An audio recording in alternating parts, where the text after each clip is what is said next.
어제 하루 여러분 잘 사셨습니까? 지킬 만한 것보다 내 마음을 지키라고 했는데 어제 하루 동안 성품을 잘 지키셨습니까? 때론 내 능력이 부족할 때 내가 능력 주시는 자 안에서 내가 모든 것을 할 수 있다. 정말 하나님의 능력을 힘입으면서 어제 하루를 잘 사셨는가? 그렇게 질문하는 것입니다. 뿐만 아니라 하나님의 기쁨을 위해서 하나님과 함께 동행하는 하루였을까? 이 세 가지 면에서 우리가 잘 살았다면 하루를 승리하는 것이었겠죠. 여러분, 날마다 이기며 사는 것은 그렇게 만만한 일은 아닙니다. 야곱의 삶을 우리가 생각해 볼 때 어떻게 보면 그는 세상적으로 그는 승리하며 살았던 삶이라고 볼 수 있죠. 형이 장자인데 형의 그 장자권을 손에 넣었습니다. 아마 형과의 싸움에서 야곱은 승리했다고 생각을 했겠죠. 삼촌 라반의 집에 왔습니다. 라헬을 사랑했지만 속았죠. 그러나 결국은 라헬을 자기 품에 안게 되었습니다. 야곱은 자기가 원하는 것들을 손에 거머쥐며 살았죠. 삼촌 라반의 집에서 빈손으로 출발했지만 고향으로 돌아올 때는 많은 종들도 있었고 재산도 있었고 4명의 아내와 13명의 자녀들이 있었습니다. 어떻게 보면 이것도 승리하며 살았던 삶의 모습이었겠죠. 여러분, 이렇게 승리하며 살았던 야곱의 삶 가운데 오늘 그가 패배를 경험한다? 어디에서 누구 때문에 그의 삶이 꺾여지고 쓰러지고 그리고 쓰라린 패배를 경험하게 될까요? 그리고 그 경험의 의미는 과연 무엇이었을까? 어제 우리가 32절까지 말씀을 살펴보았습니다. 오늘은 22절부터 32절까지 말씀 가운데 특별히 약복강 나루토에서 있었던 말씀을 중심으로 우리가 한번 우리 자신들도 돌아보는 그런 시간이 되었으면 좋겠습니다. 피조물이 창조주를 이기려고 드는 어리석음, 깨지지 않으려는 고체 같은 이기적 자아. 여러분, 피조물이 창조주를 이기려고 한다. 그게 지혜로운 일일까요? 정말 승리하는 모습일까요? 아담이 하나님을 이기려고 했다? 이겼습니까? 아니잖아요. 이길 수가 없는 거잖아요. 하나님이 줘 주시는 거지. 그런데 인간은 창조주 하나님을 이겨보려고 해요. 그래서 선악과를 따먹거나 선악과를 제거하려고 해요. 그런 모습은 끊임없이 성경에서 우리 가운데 보여주고 있지요. 사사시대도 한마디로 뭐라고 말합니까? 소견에 옳은 대로 행하더라. 하나님의 말씀이 아니었습니다. 자신의 소견에 옳은 대로 하나님을 짓밟고 이기겠다는 거죠. 정말 인간은 하나님으로부터 승리할 수 있을까요? 여러분, 하나님이 야곱이란 사람을 통해서 오늘 우리에게 보여주는 모습은 어떤 것입니까? 하나님은 야곱을 아셨습니다. 그리고 야곱과 함께 동행해 주셨습니다. 야곱이 몰랐죠.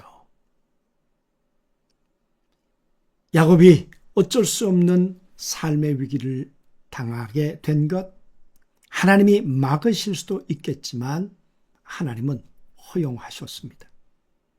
왜 그랬을까요?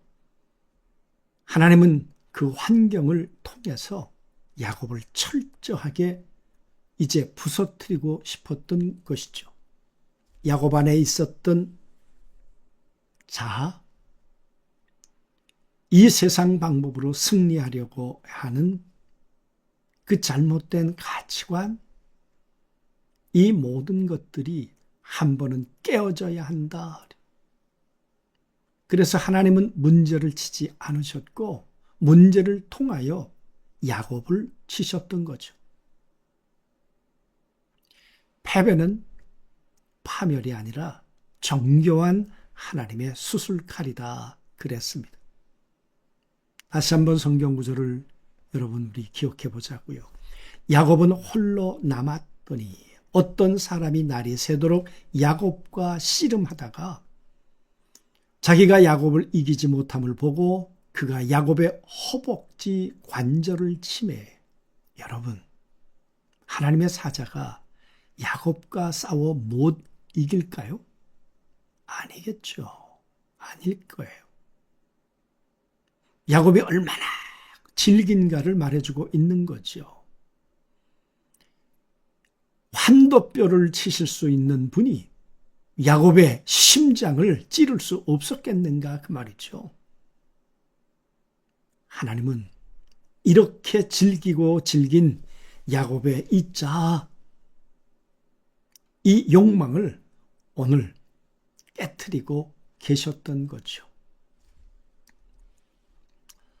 그래서 여러분 생각해 보시자고요. 부서진 자리에서 드디어 은혜가 흐르기 시작했던 거죠. 쩔뚝거리게 되었으나 이제는 처음으로 하나님과 함께 걷게 되는 이 동행의 시작이 되었다. 우리 어제도 그런 말씀을 나누었습니다. 그래서 여러분 오늘 31절에 보면 이 말씀을 이렇게 기록해 주고 있지요. 그가 분이엘을 지날 때 해가 돋았고 그의 허복다리로 말미암아 절었더라. 유대인들에게 전다는 이야기는 불명예입니다.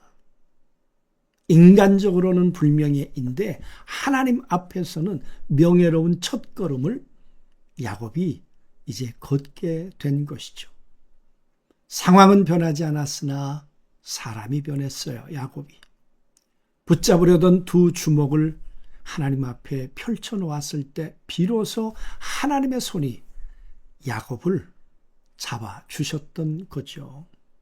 여러분 이 사건을 통해서 우리에게 하시고 싶은 하나님의 음성이 무엇일까요? 한번 정리를 해보면서 오늘 이 문장 가운데 가장 내 마음에 와닿는 한 구절, 우리 또 암송하고 묵상하는 그런 하루가 되었으면 좋겠습니다. 하나님께 진 사람만이 진실로 살아난다. 무너진 자리에서 하나님의 은혜가 시작된다. 붙잡고 살던 인생은 무너지지만 붙들린 인생은 하나님 안에서 새롭게 시작된다. 패배가 끝이 아니라 승리의 새로운 시작이 된다. 하나님께 진 그 밤이 인생의 새벽을 맞이한다. 여러분, 기억하고 싶은 한 문장이 무엇입니까? 짧은 문장 한번 기억해 보시면서 오늘 하루 곱씹어 보았으면 좋겠습니다. 야곱의 이야기는 오늘 우리의 이야기이지요. 하나님께 내가 패배해야 하나님 안에서 우리는 진정한 승리를 할 수 있다는 것. 야곱을 통해 우리에게 보여주시고 들려주시는 하나님의 심정일 것입니다. 기도하시겠습니다. 하나님, 야곱만큼이나 하나님 앞에 깨어지지 않는 우리 자아가 있습니다. 그러나 깨져야 새로운 시작이 된다고 했습니다. 하나님 앞에 지는 것은 수치가 아니라 하나님과 함께 살아가는 명예로운 삶의 출발이라고 했습니다. 오늘 내 안에 있는 야곱을 하나님 앞에 내려놓게 하시고 이제 새로운 새벽을 맞이했던 야곱처럼 하나님과 함께 새로운 날을 맞이할 수 있도록 우리들 한 사람 한 사람의 삶을 인도해 주옵소서. 예수 그리스도 이름으로 기도하옵나이다. 아멘.